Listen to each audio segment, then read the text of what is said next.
詩篇第97篇。耶和華作王，願地快樂，願眾海島歡喜。密雲和幽暗在他的四圍，公義和公平是他寶座的根基。有烈火在他前頭行，消滅他四圍的敵人。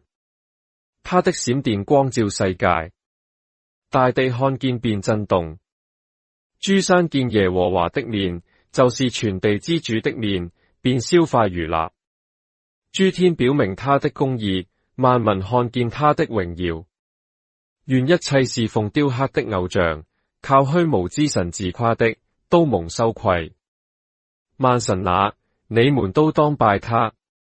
耶和華啊，錫安聽見你的判斷，就歡喜。猶大的城邑，原文作女子，也都快樂。